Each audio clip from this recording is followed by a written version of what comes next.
로마서 3장 21절로부터 31절까지 말씀 중심으로 하나님의 의를 세운 믿음의 원리라는 제목과 함께 주의 말씀을 함께 나누겠습니다. 이스라엘 백성들을 우리는 선민이라고 합니다. 열방의 많은 백성 중에서 특별히 먼저 택하여 세우신 그런 아버지의 백성들입니다. 이 구약의 백성들을 우리가 신약에서는 성도라고 부릅니다. 성도됨의 특징은 자녀됨의 특징이 있죠. 그래서 우리는 하나님의 자녀죠. 그 자녀라는 의미는 무엇이냐 하면 영원한 영생을 받은 자입니다. 예수 믿지 않거나 예수 믿은 자나 영원히 삽니다. 죽은 이후에 우리 인생엔 반드시 영생이 기다리고 있습니다. 그러나 어떤 인생을 살아야겠습니까?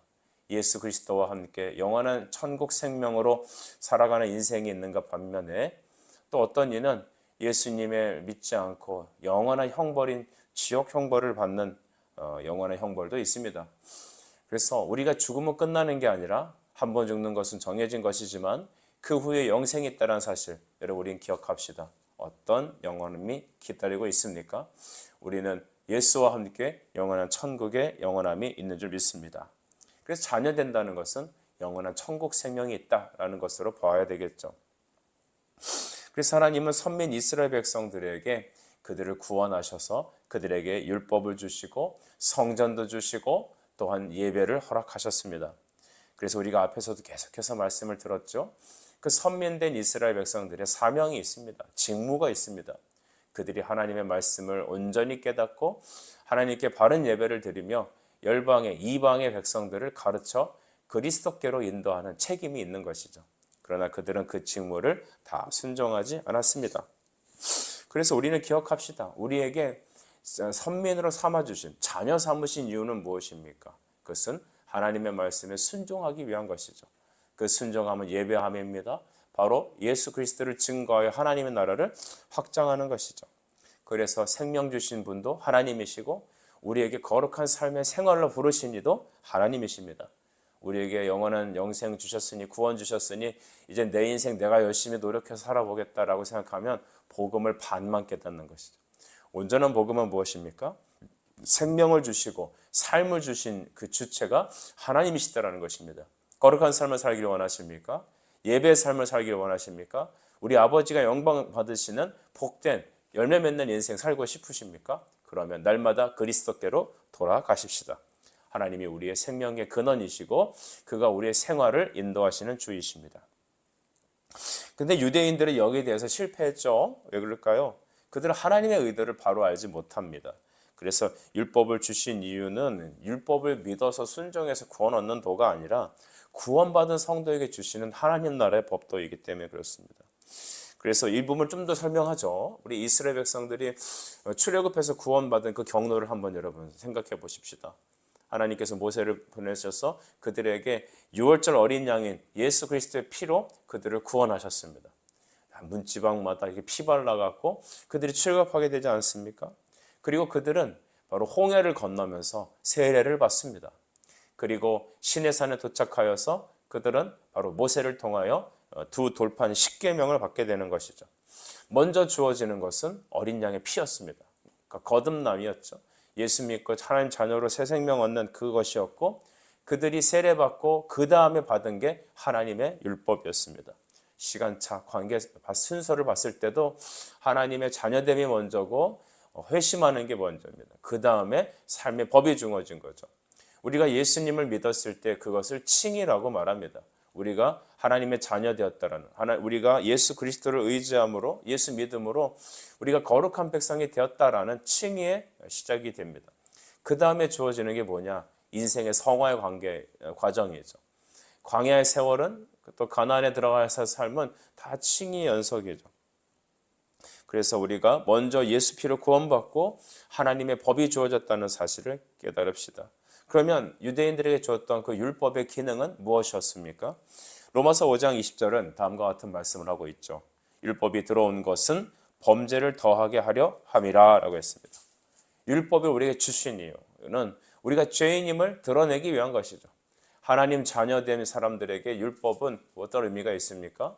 바로 우리가 하나님 자녀 됐기 전에 율법의 말씀을 받을 때 우리가 하나님 앞에 얼마나 큰 죄인인가를 드러내는 것입니다.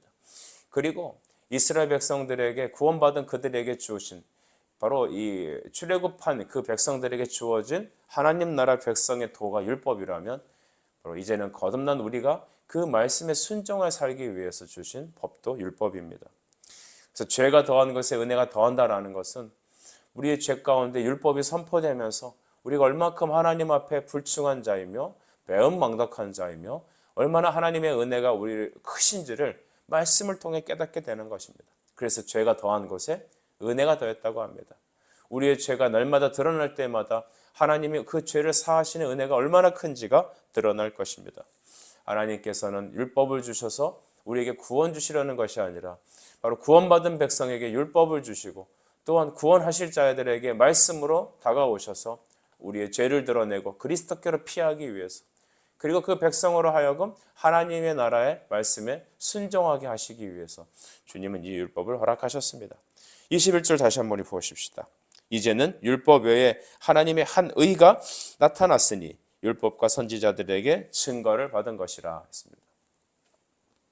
여기 율법과 선지자들이라는 말은 뭐냐면 구약 전체를 통틀어 말하는 겁니다. 그래서 율법, 선지자들 이것은 바로 구약을 말하는 것이죠. 이 구약의 말씀, 이 율법을 우리에게 주신 것은 뭐냐면 율법 외에 한 의를 주시기 위한 것입니다. 우리는 이 하나님의 말씀을 언약이라고 생각해야 되겠죠. 그래서 최초로 우리 인간에게 인류에게 주신 하나님의 말씀은 뭐냐면 행위 언약이었습니다. 잘 아는 우리가 믿어 순종하는 에덴 동산에서 하나님이 아담에게 허락하신 법이 있죠. 이 말씀, 이 하나님이 주신 선악과를 순종하느냐 순종하지 않느냐에 따라서 영생과 영벌이 주어진 것입니다. 그런데 그는 그 하나님의 행위 언약의 말씀을 과감히 깨뜨려 버렸죠. 그것 때문에 우리 모든 인류가 죄 가운데 태어나는 것입니다. 그래서 5장 23절에 의인은 하나도 없다고 하셨으면서 모든 사람이 죄를 범하였으며 하나님의 영광에 이르지 못한다고 했죠. 이것이 바로 행위 언약의 실패를 말하죠. 그런데 하나님은 그 인간을 사랑하셨습니다. 그래서 그에게 가죽옷을 해치어 입히시면서 쫓아내시죠. 쫓아낸 채로 놔두신 게 아닙니다. 우리가 노아의 언약도 있습니다. 아브라함의 언약도 있습니다. 다윗의 언약도 있습니다. 이렇게 우리가 예수 그리스도를 통하여 너희를 구원하실 거라는 은혜 언약을 계속해서 우리 믿음의 족장들에게 계속 주셨던 것입니다. 그렇게 은혜 언약으로 우리는 이제 구약의 말씀이 진행되다가 마지막으로 특별 대표적인 것은 이제 예레미야 말씀이죠. 예레미야 31장 31절 말씀 보면 내가 너에게 새 언약을 주겠다라고 해석한 부분이 많이 등장합니다. 새 언약이라는 것은 무엇입니까? 십자가의 보혈로 바로 하나님의 아들 예수 그리스도의 십자가의 보혈로 우리 마음밭에 사람이 글로 쓴 돌판이 아닌 우리 마음밭에 성령으로 새기신 바로 그 말씀을 새겨주겠다라는 새 언약을 주신 것이죠. 그래서 우리가 말씀을 받게 된다는 의미, 즉 예수를 믿고 주님을 영접한다는 의미는 무엇입니까? 우리가 새 언약으로 이제는 하나님의 자녀가 됐다라는 권세가 주어진 것입니다. 아담은 영원한 하나님의 피조물이었습니다. 죽지 않는 영원한 영광스러운 피조물이었죠. 그런데 실패한 인류가 이제는 새 언약이신 예수 그리스도의 피로 말미암아 우린 하나님의 아들과 딸이 되었습니다. 할렐루야. 그러니까 이 새 언약의 영광은 과거의 어떤 언약과 비교할 수 없는 탁월한 것이죠. 우리는 실패하고 우리는 하나님을 대적하고 예수 그리스도를 십자가에 못 박히는 일에 우리는 쓰였지만 하나님은 그런 우리를 사랑하셔서 죄인을 사랑하셔서 그 아들의 피로 새 언약의 말씀으로 우리를 자녀 삼아 주신 것입니다. 여러분 성경은 놀랍습니다. 하나님의 구원은 우리의 생각을 뛰어넘습니다. 그래서 이것을 깨닫게 될 때 우리가 십자가의 보혈로 그 보혈의 새 언약으로 구원받은 우리는 이제는 하나님 앞에 감격하며 감사함으로 나타날 수가 있는 것입니다. 그래서 율법은 구원받기 위해 주어진 것이 아니라 율법은 하나님의 뜻을 나타낸 것으로 우리의 죄를 드러내고 그리스도께로 피하고 또한 이제는 하나님의 백성으로 된 하나님의 자녀들이 그 말씀을 가지고 순종하는 하나님 나라 백성의 법이 되었다는 것입니다. 여러분 말씀을 대할 때 부담스럽습니까? 이건 내가 할 수 없는 것이니 제껴놓습니까? 여호와는 나의 목자시니 내게 부족함이 없다. 그런 것만 이제 발췌해서 읽을 것이 아니라 성경의 모든 말씀, 오직 성경의 모든 말씀을 통하여 한 분 예수 그리스도의 은혜로 기억하고 받으며 이렇게 기도합시다. 주님, 내가 당신의 백성으로 주어진 이 말씀을 주님 다시 오시는 그날까지 믿음에 순종할 수 있도록 성령님 나와 함께 해주십시오. 나에게 그런 의지를 주십시오. 힘을 주십시오. 깨어진 지혜를 주십시오. 하나님 함께하여 주옵소서. 순종하게 하옵소서.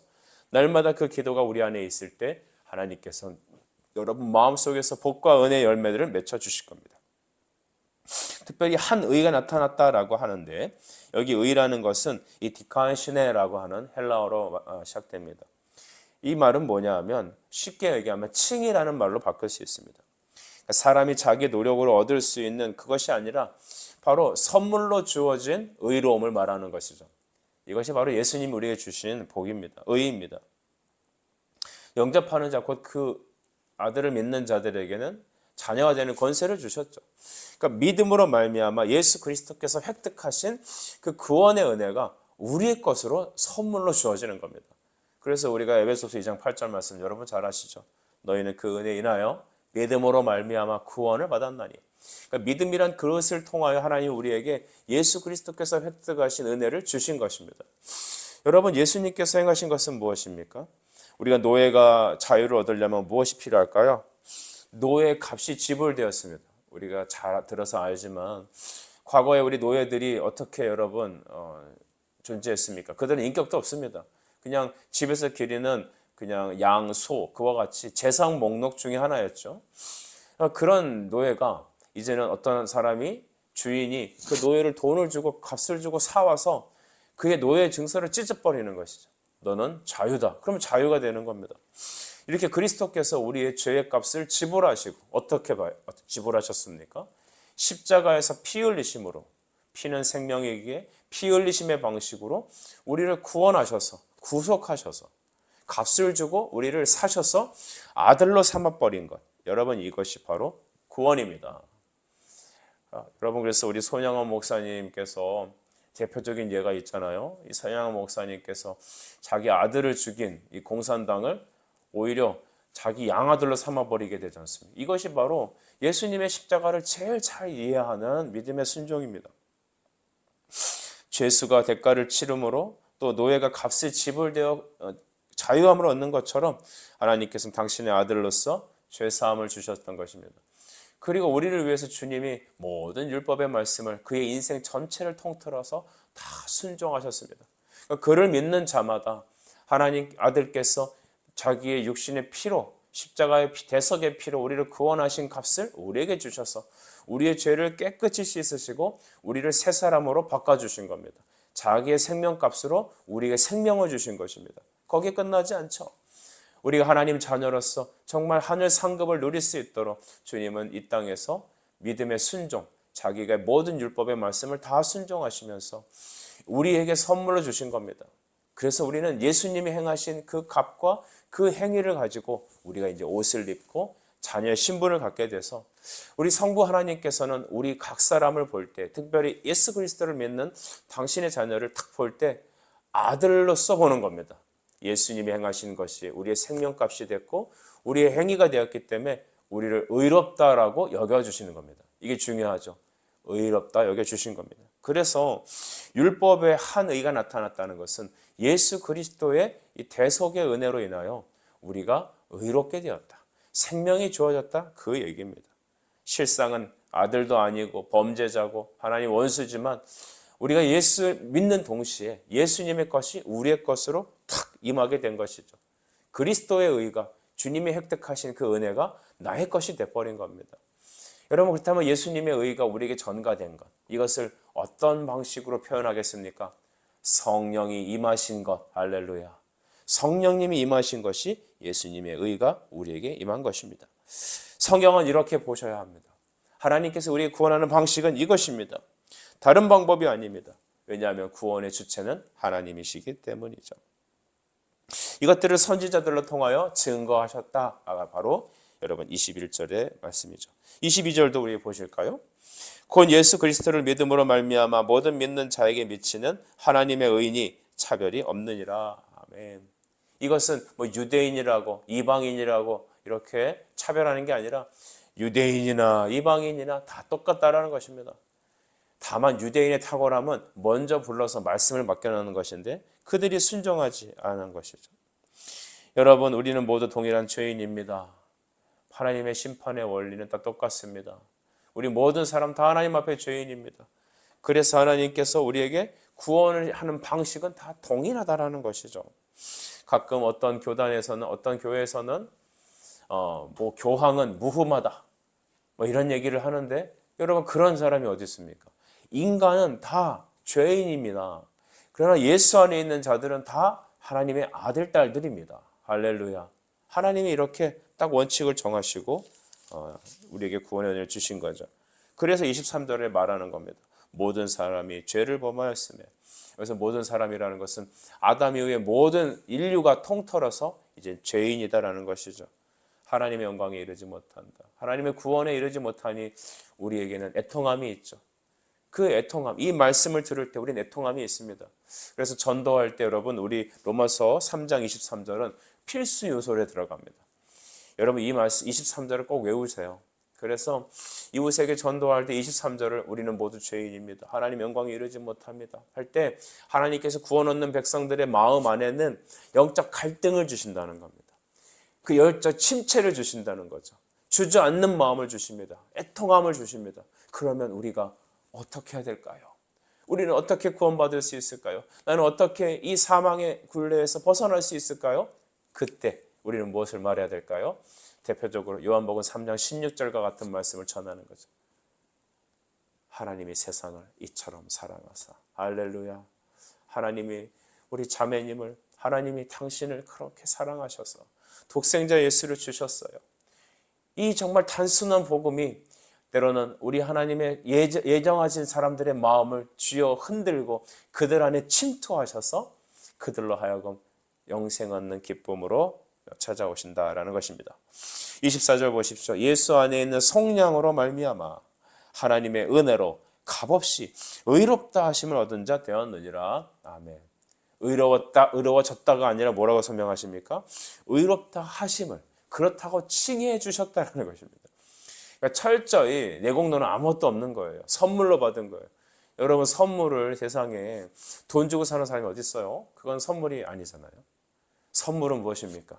내가 노력한 것도 없고 내가 돈 들인 것 아닌데 나는 그런 능력도 없는데 사랑하여 받은 것입니다. 우리 구원이 그런 것이죠. 예수께서 수고하셨습니다. 예수께서 생명 주셨습니다. 예수께서 우리 삶에 관여하십니다. 그 선물로 우리에게 선사하신 것입니다. 특별히 우리 기독교 신앙에 가장 중요한 것은 예수 안에 있는 속량이에요. 속량. 따라합시다. 그리스도 안에 속량. 시작. 그리스도 안에 속량. 속량에서 중요한 것은 속이라고 했습니다. 값이 지불된 것. 바로 이 값이 지불된 것이 바로 십자가의 피로 우리의 죄를 대속하신 것이죠. 그래서 항상 우리가 이제 요한복음 19장 30절에 보면 다 이루었다는 말씀이 이 테텔레스타이라는 거예요. 값이 지불됐다. 이 장사 용어입니다. 시장에서 돈 주고 값을 매매할 때 이 테텔레스타이가 쓰이는데, 그것을 우리 예수님께서 십자가에 죽으실 때 우리를 향해서 놀라운 선포를 하신 겁니다. 테텔레스타이. 다 지불되었습니다. 예수 믿는 사람은 그 지불된 값의 혜택을 누리는 것이죠. 그래서 우리는 사망에 있지 않습니다. 생명에 있는 것입니다. 그래서 우리는 하나님께서 우리에게 이와 같이 그리스도 안에 속량, 하나님의 구원의 방식은 이렇게 예수 그리스도의 피 흘리시는 값의 지불로 인하여 우리가 죄의 값에서 자유로워지기를 원하셨던 것입니다. 여러분, 우리는 노예예요. 노예 의지를 갖고 살아요.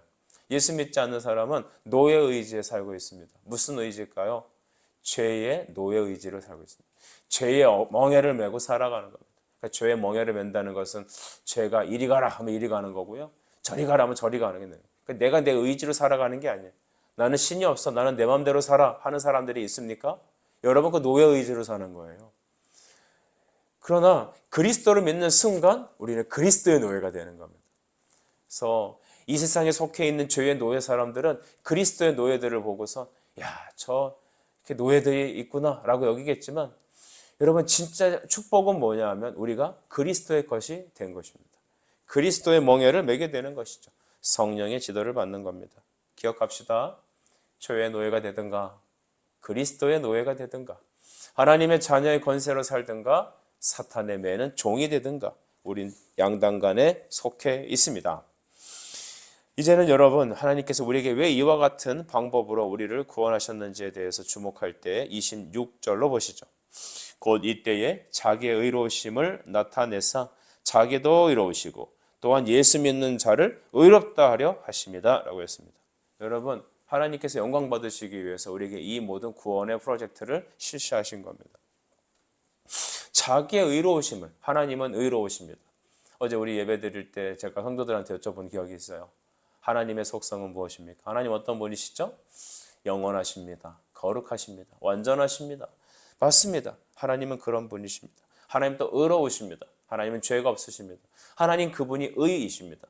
예수 그리스도는 하나님의 공의이십니다. 하나님이 기준인 것이죠. 그래서 본인이 의롭다는 거예요. 특별히 근데 하나님의 공의는 어디서 드러나냐면 죄인을 값없이 구원하신 것. 우리는 되게 우리와 원수된 사람들은 어떻게 하죠? 원수로 갚죠. 근데 하나님 나라의 원칙은 뭡니까? 원수를 먹이는 겁니다. 원수를 용서하는 겁니다. 원수를 위해 기도하는 겁니다. 이것이 우리 힘으로 안 됩니다. 여러분, 우리 원수지간 진 사람들 생각해 보세요. 나한테 상처 주고 나한테 못된 짓 하고 차마 인간으로서 할 수 없는 짓 내가 받아서 막 상처 받았으면 그 사람 이름만 생각해도 막 밤잠이 안 오고 막 사시나무 떨듯이 몸이 떨리고 그런 분들 많단 말이죠. 근데 주님은 뭐라 말씀하시냐면 너 그 사람을 위해서 기도하고 축복해라. 그러면 내가 그 원수의 머리에 숯불을 쌓아 놓을게. 숯불을 쌓는다는 것은 두 가지 의미죠. 심판한다는 의미와 또 그로 하여금 부끄럽게 여긴다는 것을 말합니다. 세상을 이기는 힘은 믿음입니다. 원한 갚는 게 아닙니다, 여러분. 그래서 여러분 기억합시다. 하나님께서는 죄인을 구원하셔서 무조건적인 예수의 피로 값없이 그들을 구원하셔서 하나님의 의로움을 드러냅니다. 이것을 영광을 받으신다라는 겁니다. 그러니까 예수 믿는 사람들이 돌아올수록, 그러니까 예수 믿지 않는 사람들이 복음을 듣고 하나님 자녀로 돌아올 때마다 우리 하나님께서 그렇게 기뻐하시는 것은 그를 통하여 하나님 영광 받으시기 때문입니다. 또한 여러분, 예수 믿는 자들을 의롭다 하려 하십니다. 그러니까 우리에 있는 의는 우리의 것이 아니라 믿음으로 선물 받는, 믿음으로 선사받는 하나님의 축복입니다. 생명입니다. 바로 하나님 자녀됨의 특권인 것이죠. 여러분, 예수 믿으면 참 행복해요. 예수 믿으면 좋아요. 예수 믿으면 누가 이렇게 물어보겠죠. 예수 믿으면 돈이 나오냐? 예수 믿으면 뭐 떡이 나오냐? 여러분, 예수 믿으면 생명 옵니다. 예수 믿으면 자녀 됩니다. 우리가 이 땅에 살면서 예수 믿는 분들도 몸이 아플 수 있고요. 삶이 조금 어려울 수 있어요. 그렇지만 여러분, 우리 존재 자체가 변화된 것입니다. 우리의 방향성은 천국으로 향하는 것이죠. 그 기쁨 여러분에게 있기를 간절히 바랍니다. 하나님께서 우리를 구원하셔서 의롭다 하신 영광 받으시기 위해서 구원하셨고요. 우리도 예수 믿음으로 다른 방법이 아니라 우리의 행위의 어떤 것을 위해서 드러내는 게 아니라, 그러니까 제일 어리석은 사람이 내가 교회에다가 많이 투자했어요. 돈 투자하고 시간 투자하고 인생 투자했으니까 마땅히 나는 하나님의 복을 받아야 된다라고 생각하는 것은 은혜를 모르는 겁니다. 기브앤테이크 장사 속에 있는 사람이죠. 하나님하고 장사할 사람들. 여러분, 근데 하나님하고 장사할 사람이 어디 있습니까? 우리는 다 죄인인데, 우리는 가난한데, 우리는 아무것도 없는 벌거벗은이 존재였는데 하나님 우리에게 생명을 주셔서 살려주시고 우리에게 거룩한 자녀되라는 백성으로 말씀을 주셔서 율법을 주셨기 때문에 이 말씀을 순종하면서 우리는 깨달아야 합니다. 아, 내가 하나님 백성이지. 야, 내가 그치 천국 백성이지. 그러니까 주님 나한테 이렇게 요구하는 것이지. 이렇게 우리는 깨닫게 되는 것이죠.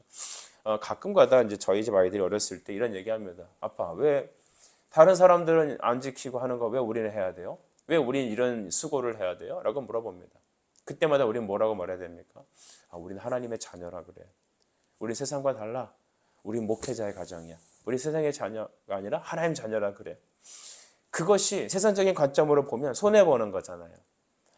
하지 않아야 될 것도 해야 되고 또 세상 사람들처럼 마음껏 이렇게 우리의 분노를 내도 되는데 우리는 십자가를 보고 인내해야 되고 이런 것들이 참 불합리해 보이고 말도 안 돼 보여요.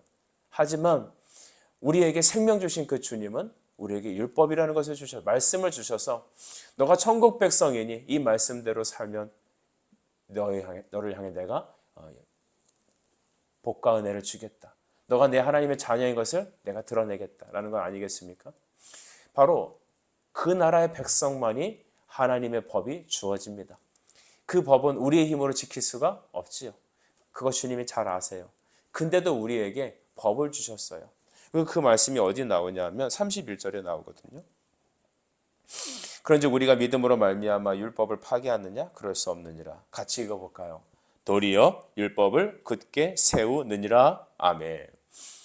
여러분, 과거 루터는요, 우리가 예수 믿는 법만 필요하지 율법은 다 필요 없다고 생각했어요. 율법 폐기를 주장했어요. 근데 그것은 옳지 않아요. 여러분, 율법은 잘못된 게 아니에요. 예수 믿지 않는 죄인 속에서 율법을 보면 우리에게 정죄가 되고 우리가 부담스러운 거지만, 생명을 받은 우리, 하나님의 영이 우리 안에 거하시는 자녀들은요, 그 율법은요 완성되는 거예요. 누구로? 예수 그리스도로 완성되는 거거든요. 그래서 주님이 그 말씀에 순종할 수 있는 우리 의지를 불어주십니다. 그리고 믿음으로 순종할 수 있도록 우리에게 힘과 은혜를 주십니다. 그래서 우리가 날마다 하나님 말씀 앞에 가서 회개하고 주님의 은혜를 구할 때 주님께서 말씀을 깨닫게 하시고 그 말씀에 순종할 수 있는 길을 여십니다. 물론 100% 순종은 불가능합니다. 여전히 육신을 갖고 살아가는 우리는 100% 순종이 안 돼요. 날마다 우리 죄가 드러나요. 그래서 우리가 매일 회개하는 거잖아요. 하나님 말씀 앞에 회개하는 거잖아요. 하지만 주님은 우리를 죄를 씻으시고 날마다 그 말씀을 향하여, 주를 향하여 전진하게 하신다라는 것입니다. 믿음의 백성들은 하나님의 율법의 말씀이 이제는 순종의 기쁨으로 바꿔주는 것이죠. 여러분, 오늘 짧은 시간에 우리가 로마서 3장 21절과 31절 말씀을 쭉 보았습니다. 더 심도 있게 깊이 보면 너무 좋겠습니다. 그러나 한 가지만을 기억합시다. 율법은 하나님 나라 백성에게 주어진 것입니다. 율법이 우리에게 선포될 때 23절 말씀처럼 우리가 하나님 앞에 죄인이라는 것이 탁 드러납니다. 모든 사람이 죄인입니다. 하나님 영광에 나아갈 수 없습니다. 그 애통함과 그 처절한 심판이 우리에게 주어질 때 우리에게는 그리스도께로 피할 수 있는 길이 주어지는 것이죠. 예수님은 나의 피난처 되십니다.